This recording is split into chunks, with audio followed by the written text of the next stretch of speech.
Hello and welcome to What Culture Horror with myself, Andrew Pollard. I hope you're well. I hope you're good. I hope you managed to have yourself a great weekend, whatever it is that you got up to. I saw my beloved Wrexham get decimated by Stockport County, but the less said about that, the better. Right, starting things off today, we've had some interesting new details about the upcoming Predator movie. That would be Predator Badlands from director Dan Trachtenberg.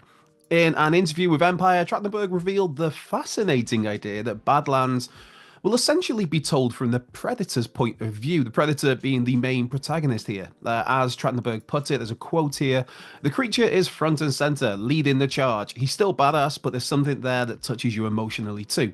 Creating a character you connect with, but also super intimidated by, has been challenging, but exciting." So yeah, here fans will be given the opportunity to fully root for the Predator as the main character. I guess you could say the hero of the story, by the way this has been phrased so far. Of course, from the human side, Ellie Fanning headlines Predator Badlands, with the film to be set entirely on an alien planet, and currently set for a November 2025 release. So a year from now.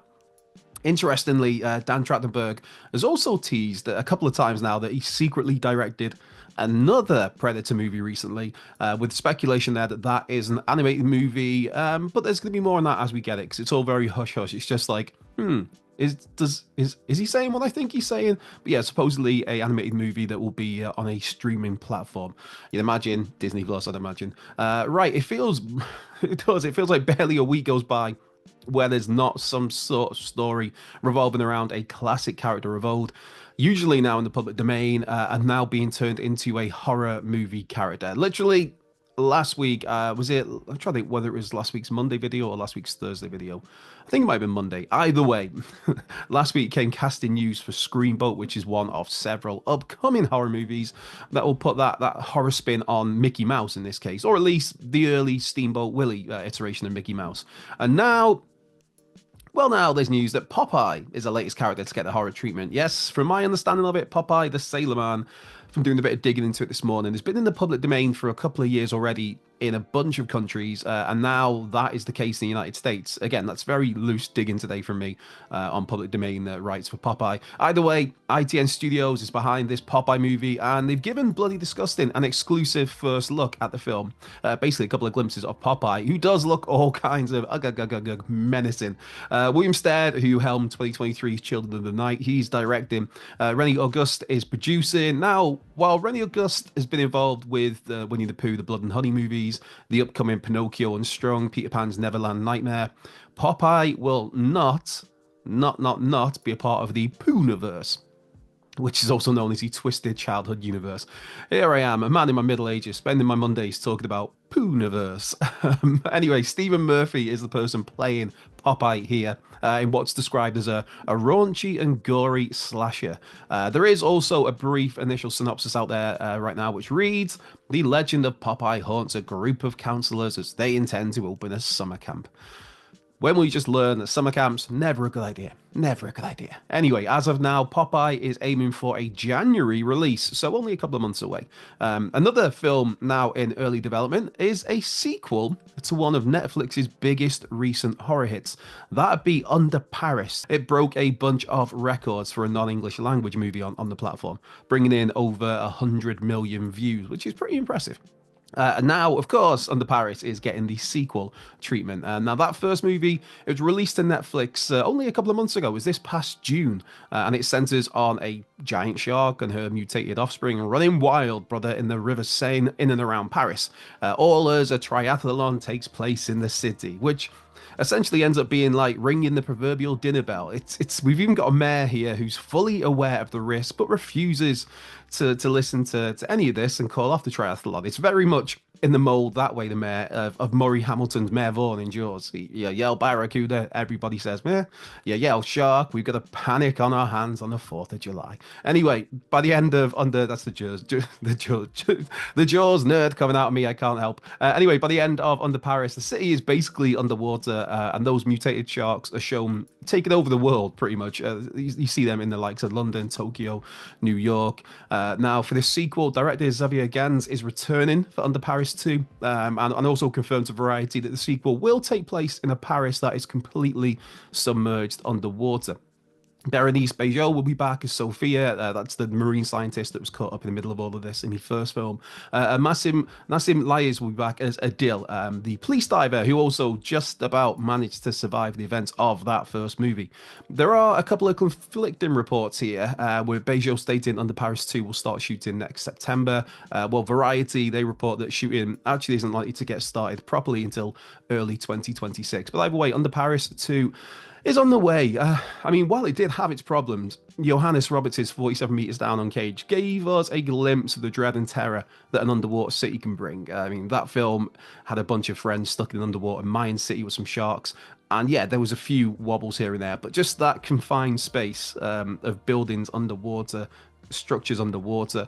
I mean, with the sheer scale and scope of plunging Paris completely underwater, yeah, Under Paris too. It certainly has my attention. But then I mean, I love me a shark movie. I talked about Jaws there briefly. I am the ultimate Jaws nerd, but just in general, shark movies, good, bad, whatever, it doesn't matter. I have this weird morbid fascination with sharks, I guess.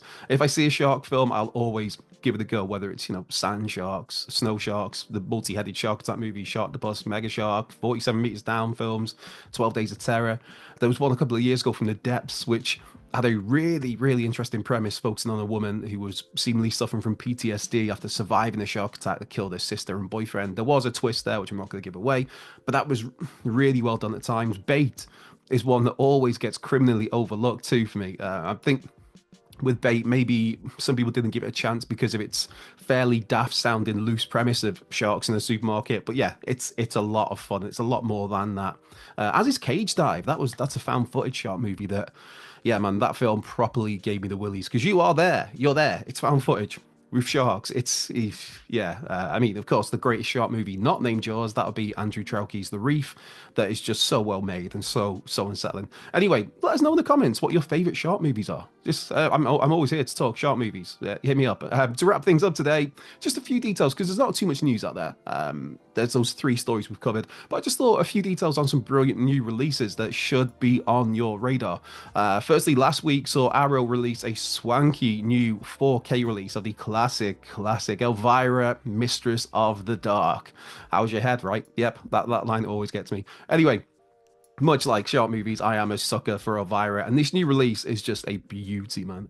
Granted, some of the special features have been featured on previous releases of Mistress of the Dark, but the overall package is just an absolute cracker. There's a collector's booklet, posters, obviously the new 4K restoration from Arrow. Basically, it's Arrow doing Arrow things. Chances are, if you come here and you're a horror fan, you'll be well aware of some of the great products Arrow put out. And this is not sponsored, by the way, I should probably add in. As in, Arrow just have this brilliant habit of taking favorites of yesterday, cleaning them up, cramming in a bunch of extras, wrapping it all up in a lovely looking release. And a particular highlight here is the feature-length making of documentary where Daniel Green, who plays Bob in the movie, just comes off as all of those involved come across really well.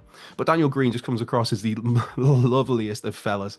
Of course, as for the plot, Mistress of the Dark sees Cassandra Peterson's iconic Elvira head to a small Massachusetts town where her great aunt has left a banged up old house, a cookbook, and an angry, gnarly pet poodle. And Elvira being Elvira, the small-minded, conservative townsfolk don't take all that well to her arrival. It's just a whole lot of fun. I've lost count of how many times I've watched Mistress of the Dark over the years. It just never gets old. It's daft, it's fun. It's got just that kitsch spookiness that Elvira always has. Yeah, well worth your time. And speaking of Arrow, again, not to go overboard on Arrow, but one of the notable release is Tommy, which is actually released today, Monday.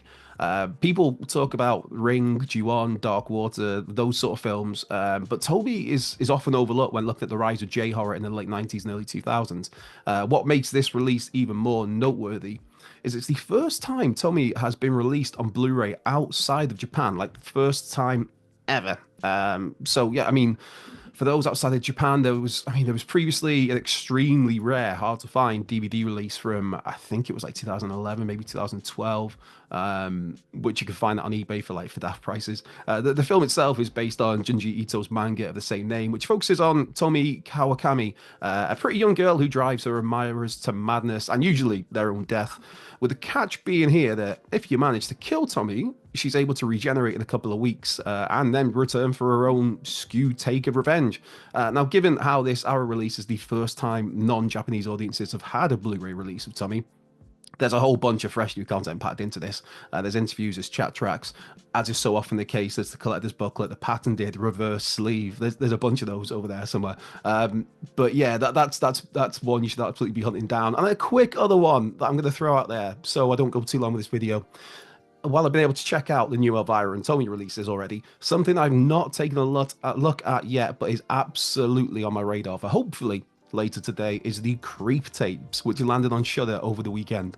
Well, the first 2 episodes landed on Shudder at least, with another 4 episodes still to come. In case you hadn't guessed, the Creep tapes is a continuation of Creep and Creep 2, the brilliantly disturbing movies from Patrick Brice and Mark Duplass.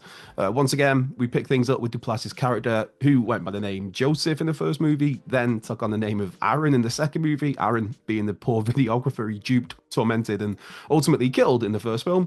Those 2 Creep films are just so well put together. The sort of films that you just kind of, you feel uncomfortable in your own skin. You're kind of itching at your skin at what Joseph or Aaron or whatever his name is, what is he going to do next?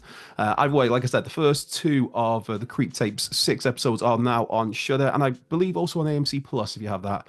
If you've seen those episodes already, let us know how you get on with them. For me, like I said, I'm hoping to check them out a little later today, maybe tonight. And with that, that brings today's video to a close. I've been Andrew Pollard. This has been What Culture Horror. Have a great start to your week, and I'll see you on Thursday.